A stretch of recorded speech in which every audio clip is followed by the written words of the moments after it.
Ruto has called for stronger African multilateral financing and reform of the global, I should say, financial architecture to tackle the housing crisis as a result of rapid urbanization. Speaking in Baku, Azerbaijan, the president said the provision of adequate and affordable housing and sustainable urban development in developing countries, especially in Africa, continues to be undermined by an unfair international financial architecture. Elizabeth Mituko has more.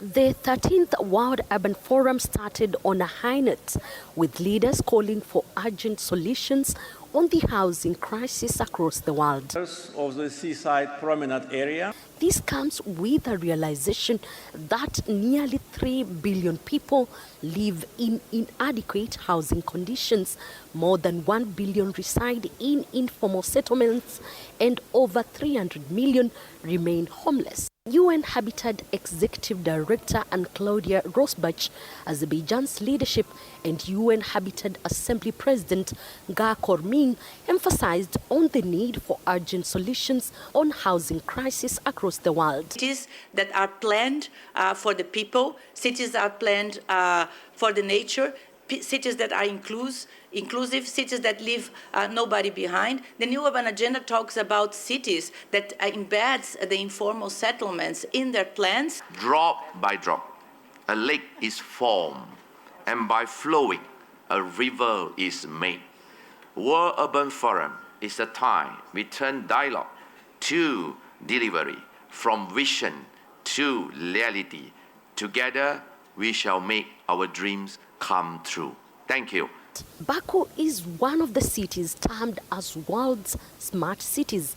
President Ilham Aliyev stated the need of intentional investments on development, citing transformation of Azerbaijan's different cities. Instead of Black City, which was heavily polluted, and that is why it was called Black City, today we have White City, the model of urban development.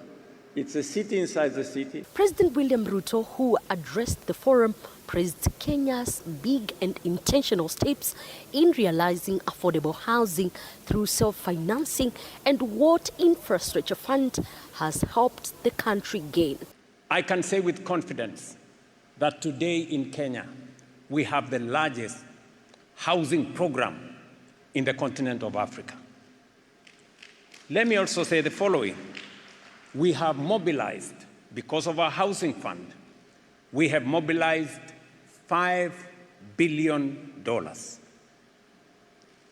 from local or domestic resources. We haven't borrowed a single shilling from the World Bank. We haven't borrowed a single shilling from any other institution. This is locally developed resources. He further called on the International Financial Architecture Amendment, especially to cater for the needs of Africa in what he says the need to provide a level financial playing field for Africa to realize its dreams. There is urgent need to reform the international financial architecture so that it is aligned to the needs, the requirements, and the imperatives of the current world. As top leaders in the UN Habitat, as well as top leaders in the world, gather here in Baku, insisting of building safe and resilient cities for the future, the much awaited is to see if the declarations of this forum will be implemented across the world and make it a reality in solving housing crisis. Elizabeth Mituko, TV 47, Baku, Azerbaijan.